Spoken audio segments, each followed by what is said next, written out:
First and foremost, I want to give all praise, honor, and glory to Yahweh, Bahashem, Yahushai, Bahashem, Rekakwadash.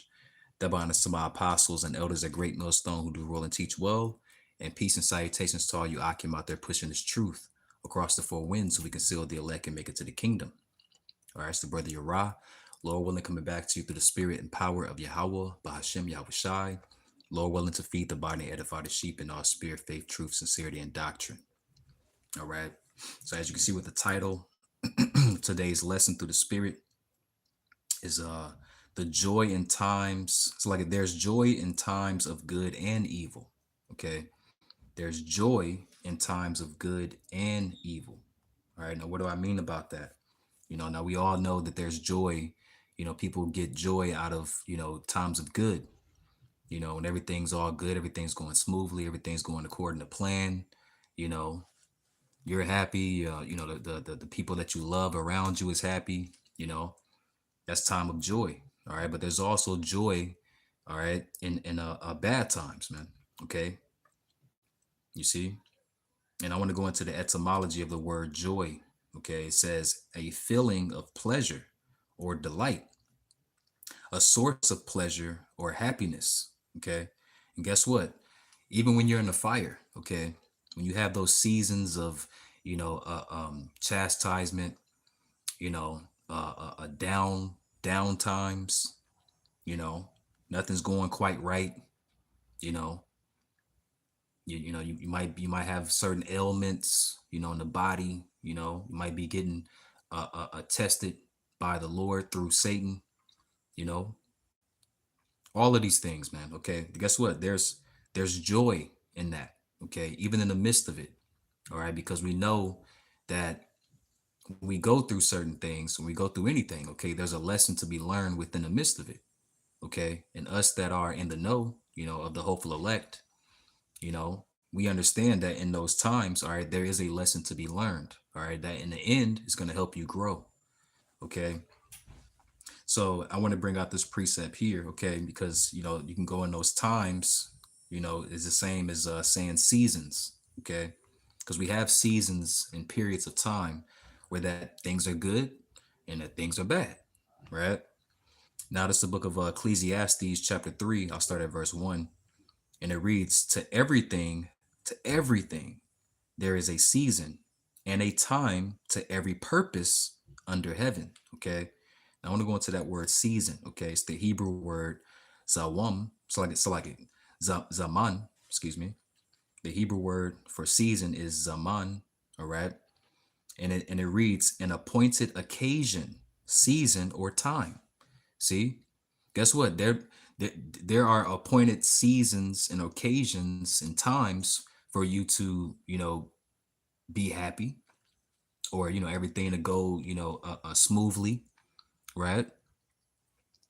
And then there's occasions and times appointed from the Heavenly Father for you to go through some hell, man. Okay, your car might break down. You might get pulled over and get the fattest ticket that you've gotten in a couple of years, man. You know, you might get arrested. You might, your woman might start tripping. She might leave. You know, your dog might die. You know, you might not. You might your bills might be due, but then your check might be getting held up. Okay, all of these different things, man. And you can come up with pretty sure brothers have testimonies, man. But times of evil. Okay, and the word evil goes back to the Hebrew word rai, which means a bad times. Okay, all right, bad seasons. Okay, and again the word season goes back to the Hebrew word zaman, which means an appointed occasion, season, or time. Now I'm going to jump down in Ecclesiastes chapter 3. I'm going to jump down to verse 4. Okay. Let me see. Verse 4. Verse 6. Okay. Ecclesiastes chapter 3 verse 6, and it reads, a time to get and a time to lose. Okay. So it's going to be a time for you to gain certain things, and there's going to be time for you to lose certain things. You might gain a new car, you might gain a new woman, you might gain some extra money, All right. But then there's gonna be time for you to lose those same things. You might lose that woman. You might lose, that car. You might lose that extra money. You know, it says a time to keep and a time to cast away. See, a time to rend and a time to sow, and a time to keep silence and a time to speak, a time to love and a time to hate, a time of war and a time of peace. Okay, so remember, the Lord is all about balance, man. Okay, and that's one thing that we should be focused on is a balance. All right, you shouldn't want everything to be all good. Okay, see, that's how 2/3 in the world, that's how they think. Okay, when everything's all good, they're all good. But as soon as they have a season or a time of mishap, or a loss, or anything, man, it's like their whole world collapse. And be careful with that. Be careful with that spirit jumping on you, like the people in the world, man. You know, wanting everything to be all good, and as soon as something bad happens, you know, that's how you start complaining. And that's one thing that we should never do, man. Even when we're going through occasions of, or appointed occasions of good or bad times, man. You don't ever want to complain about it. You see. All right, because everything, look, everything bad that's happening to you, you deserve it. You see, we understand that, and it's truth. Anything bad or mishaps, or anything gets taken from us, any losses, body ailments, any of these things that are evil, which means bad times, we actually deserve it, man. We deserve worse than that, you know. But the Lord is showing us mercy, man. All right, so by us going through what we're going through, man, okay, we are to take it cheerfully, man. Okay. Matter of fact, let me see. I believe I have that precept too. All right. Right here, the book of Ecclesiasticus, or Sirach, chapter 2, verse 4, and it reads, "Whatsoever is brought upon thee, take cheerfully." Okay. That means the good and the bad. Okay. Whatsoever is brought upon thee, take cheerfully, and be patient when thou art changed to a low estate. Okay. You see? Because nobody complains when everything's all good, but people complain when things are bad. Okay. You see? And we are to be seasoned enough where that we don't complain about any of it, even when things are bad. Because we know that there's something good going to come out of that bad times, man. You see? And we have to be careful with that. Okay. Now I got a precept to that. The book of Ecclesiastes, chapter 7 and verse 3, and it reads, "Sorrow is better than laughter." See, sometimes it's good to go through that pain, that hurt, that agony, okay, that mishap, you know, especially as men, man. Okay, especially as men. All right, sorrow is better than laughter, for by the sadness of the countenance of the heart, which is your mind, by the way, is made better. See, for by the sadness of the countenance, the heart or the mind is made better. See, you grow. That's how you grow, man. You know, and apostles and the elders and elder bishops and the elder brethren always say that, man. We should always be growing. Okay. All right. You got to look at a plant. Look at any type of seed that's planted. All right. It's always growing. It's always getting bigger, stronger, larger, producing more fruit, doing whatever, getting stronger at whatever, the purpose of that seed was planted for, man. You know? So that's what we should be doing, man. You should never be stagnant. You should never get comfortable and okay with the position or the level that you're at. Right. And guess what? In the midst of that, okay, in order for you to grow, you're gonna have to be under that heat. You know, you look at a plant, right? A plant can only grow when the sun hits it, okay, and it's in humid temperatures, okay, humid being hot, sticky, right, sticky situations, right? That's what makes you grow, you know. So let me read that again. Ecclesiastes 7:3. Sorrow is better than laughter, okay, for by the sadness of the countenance, all right, the heart or the mind is made better. Okay. Now, I also want to pull this here from the book of St. Job, chapter 2 and verse 10. Okay. And this is after, this is the, after Job's wife, came to him and said, hey, look, curse the Lord and die. Because guess what? Job was getting tried and tested by the Lord. All right. The Lord sent Satan to try him. You see? And guess what? He went through a lot of evil times, okay? Bad times, okay, in his life. All right. And of course, the woman being the weaker vessel, you know, she collapsed under that pressure, you know, and told Job, hey, look, curse the Lord and die. Which that was Satan that jumped on her anyway, you know. But this is what Job responded and said, okay? St. Job 2 and chapter 2 and verse 10, and it reads, but he said unto her, thou speakest as one of the foolish women speaketh. Okay. All right. What shall we receive the good at the hand of Yahweh, and shall we not receive the evil? See, so he was posing a question to her, man. Okay, a rhetorical question, man. Like, look, shall we receive the good and not the evil from the Lord? It's a balance. You know, the Lord is a balanced God. You know, but guess what? Both are good. You see, when you receive the good or the evil, man. All right, the good and the evil, man. There's joy in that, man. All right. You see, it says in all this did not Job sin with his lips. See, and that's exactly what we shouldn't do. Okay, complain. You know, oh Lord, why me? Don't fall into that woe is me spirit. That's a weak spirit, man. You see, all right. We should always be focused on, you know what? We're going through this, but the Lord knows that we can handle it. Let me get that. Let me get that. All right. The Lord knows that we can handle it. All right. So, Lockie, give me 1 second. All right.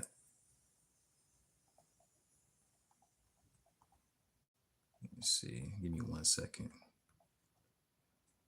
Yep. This is the book of 1 Corinthians. All right. Chapter 10 and verse 13. And it reads, there have no temptation taken you, but such as is common to man. Okay. So we all go through some things, man. All right. No, brother, but y'all don't understand. See, what I'm going through is crazy. No, brother, everybody been through something crazy, man. Okay. Every level that you pass of hell, all right, the next level is gonna be harder. Okay. But whatever that chastisement or that hell, all right, what was the Lord custom made it for you, for your spirit. Okay. Because remember, we're all supposed to, we all have a certain level of faith, and the point of us going through hell is for us to get to a certain, it's for us to get to that max level of faith. You see, get to that max level of faith that we all have been given, so that when the time comes, all right, we will endure. See, the elect is going to endure because they're gonna max out their faith. You see. But you can't get to the max level without going through hell, you know. 1 Corinthians chapter 10, verse 13, it says, there have no temptation taken you, but such as is common unto men. We all go through hell, right? All of us in this faith, all of the hopeful elect. It says, but Yahweh is faithful, who will not suffer you to be tempted above that ye are able. See, the Lord knows, hey, look, this is their level of faith. This is that line, okay? All right. So whatever you go through, and this is what I always tell myself through the spirit, man, whatever I'm going through, no matter how crazy it might seem, man, whatever evil and bad times, man, I'd be like, man, the Lord knows that I can deal with this. All right, well, let me not complain. Let me get through it. You know, see, not supposed to complain about it, man. All right. There's joy in that, because a lot of times when you be presented with a test, okay, you know that if you pass that test, most likely there's an upgrade to that. Okay. There's a reward for that after you pass that test. Okay. Nobody holds up a championship trophy, you know, doing nothing, going through nothing. No, they have to go through levels of hardships, man. Okay. in order to, and they have to win it. They have to survive it, in order to raise that trophy in the end, right? Let me continue. 1 Corinthians 10 and 13. There have no temptation taken you, but such as is common unto men. But Yahweh is faithful, who will not suffer you to be tempted above that ye are able, but will with the temptation also make a way to escape, that ye may be able to bear it. See, the Lord ain't trying to break you, you know. The Lord ain't trying to break us. You see, He'll bend the shit out of you. Okay. All right. You see, but it's your job not to break. The Lord ain't trying to break you. The Lord ain't trying to break us. He's trying to make us stronger. You see? That's it, man.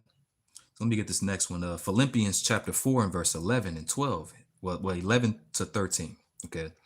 Philippians 4 and 11. And it reads, Now that I speak in respect of want, for I have learned in whatsoever state I am, that therewith to be content. You see, we are to be content with whatever situation that we're in, man.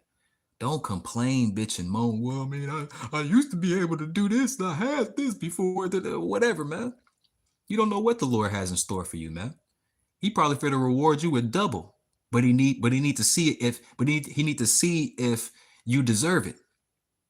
You see, remember Abraham got tried. Our father Abraham got tried. You see, our forefather Abraham got tried. He loved his son, but the Lord said, "Look, you're doing everything right, but I need to see if you're really obedient to me, man." That's what the Lord wants to see with us. He wants to see if we're really obedient, man. Will we make the necessary sacrifices that are needed to move forward with the Lord? That's why we catch hell, man. All right, but there's joy in that. It says, Philippians 4 and 12. It says, "I know both how to be abased, and I know how to abound." Okay, we know how to be cool when everything's going good, and we are at our highest points, and we know how to be cool when we're at our lowest points, man. Okay, all right. When you're catching hell, it says, everywhere. So like everywhere and in all things, I am instructed both to be full and to be hungry, both to abound and to suffer need. See? All right. Remember, the Lord wants us to call upon him in times of need, man. All right. So why wouldn't he put us in situations for us to call upon him, man? He wants to see, hey, look, will you call upon me? If you lose that thing that you love, or things that you need, will you call upon me? You see? So of course we're gonna have to, catch hell, man. Philippians 4 and 13. I can do all things through Yahweh Shai, which strengthens me, man. Okay. You can't just read that. You gotta believe that, man. We can do all things through Yahweh Shai Mashiach, all right? Who strengthens us, man. All right. The Lord gives us the strength to endure. It ain't us, man. Okay. And this weak ass flesh, man. It's not us, man. The Lord is strengthening our spirit. That's why we're able to endure. You see? So the water Yahweh Shem Yahweh Shai. Continuing on, okay. All right. The book of Isaiah, chapter 65, and verse 13 and 14. Okay. And it reads, "Therefore, thus saith the Lord, Yahweh power, behold, my servant shall eat, okay, but ye shall be hungry. Behold, my servant shall drink, but ye shall be thirsty. Behold, my servant shall rejoice, but ye shall be ashamed. Behold, my servant shall sing for joy of heart," or the mind, "but ye shall be but ye shall cry for sorrow of heart, and shall howl for vexation of spirit." Okay. Now we know that this scripture is speaking about the evil times that are to come. Okay. You see, but hey, look, things are already getting evil, man. Okay. You see, the Lord still, takes care of us and feeds us, gives us to drink, increase us with the knowledge and wisdom. The scripture says, what? Knowledge and wisdom shall be the stability of thy times. Okay. We know that that's talking about the times to come. All right. The days and the times like no other, Jacob's trouble and et cetera, et cetera. But we can also still apply this to today. you know, because the Lord still takes care of us. Can none of you brothers that actually believe and that actually in his faith say that the Lord hasn't been taking care of you, man? You know, haven't been taking care of you, man. There's been times where you didn't have nothing to eat, and then boom, a brother pop up at your door. You didn't even know this brother was coming over. He just called you. Hey, Shalom, Mark. You busy? Nah, I'm not busy. Oh, hey, I'm outside of your crib, man. I just need to, come by or whatever, man, and just chill, man. Is it cool? Yeah, man, it's cool. Come on in. And he come in with food. You see? Here you go, brother. I knew I was coming over here, so I wanted to just buy some food. I don't know if you're hungry, man, but here. And you hungry as ever. You know how many times that happened to me? The Lord looks out for us now, man. You know? So say, look, even in those times, and then guess what, man? That helps you grow closer to the Lord, man. Okay? That helps that allows you to trust the Lord more. You see? So not only are you calling upon his name, but you trust when you call upon his name, man. You know, in your times of need, in your times, in your seasons of hell. You see? Come on, man. The book of Second Ezra, chapter let me see. Second Ezra 14. Let me get it here.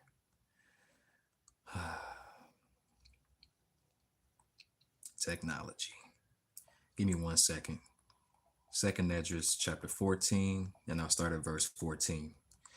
All right, 14 and 15. Okay, and it reads, Book of Second Ezra chapter 14, verse 14, and it reads, Let go from thee mortal thoughts. Cast away the burdens of man. Put off now the weak nature. That's that flesh. Worrying and shit. Damn, how I'm gonna do this? How I'm gonna get to work? How I'm gonna eat? How I'm gonna... Don't worry about that, man. Don't worry about that. We different, man. We are different from everybody on the planet, man. We are not to worry about that shit, man. You know? We are not to worry about that, man. What you worrying for, man? The Lord ain't even dealing with 2/3. Let them niggas worry. What you worrying for? The Lord gonna look out for you. He actually hears our prayers. He don't hear nobody prayers but ours. What you worrying for? Just any matter of fact, let me keep reading.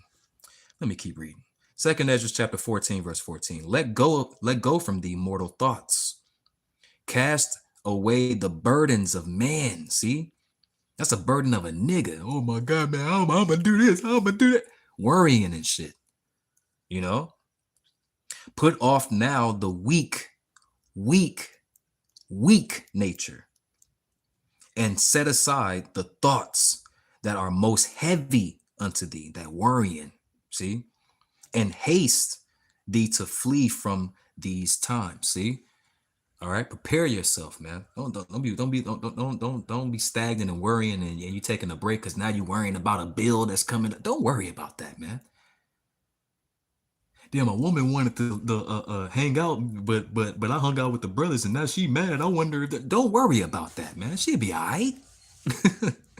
She'll be all right. You know. You see, so let go of all worry and give it to the Lord. All right, and I'll finish it off with that. First Peter. All right. First Peter. What is it? Salaki, give me 1 second. First Peter 5. First Peter 5. And I'll start at verse 6. I'll read 6 and 7. Okay. It's the book of First Peter. All right. Chapter 5 and verse 6 and 7. And it reads, Humble yourselves, therefore, under the mighty hand of Yahweh. Okay, because he only deals with the meek and the humble, the lowly. It says that he may exalt you in due time, right? It says casting all your care upon him. See, casting all your care upon him, for he careth for you. So what you worrying? What you worrying for, man? All right, what you worrying for, man? Let me get that. I want to get that in the NLT. Let's see, First Peter chapter 5. All right, in the blue letter. All right, verse 6. All right, let's get that in the NLT. NLT. Well, you know what? Here, let me do this. I'm still learning how to navigate this thing. Let me see. Yep, NLT. All right, First Peter chapter 5, verse 6 and 7 in the NLT. And it reads, so humble yourselves under the mighty power of Yahweh, and at the right time he will lift you up in honor. See? It says, and here's a point. Verse 7, give all your worries and cares to Yahweh. See? Let me read that again. Give all your worries and cares to Yahweh, Bahashem Yahushai. For he cares about you. He cares about us, man. He don't care about none of these niggas and nigglets out here. You know? He damn sure don't care about the heathens. He told you how he felt about the heathens there as a drop that falleth from a vessel. You know, he damn sure don't care about Esau. This is the basis of basis. He hate Esau. Right? We know that. But he cares about us, man. Okay? So don't worry, man. All right? And remember that there's joy, all right, in times of good and evil. All right, so I'm going to end it there, Lord willing. This is edifying to the body and it fed the sheep through the spirit and power of Yahweh Hashem Yahushai. I want to give all praise, honor, and glory to Yahweh, by Hashem Yahushai, by Hashem Rikakwadash. Shalom and Abba Ball.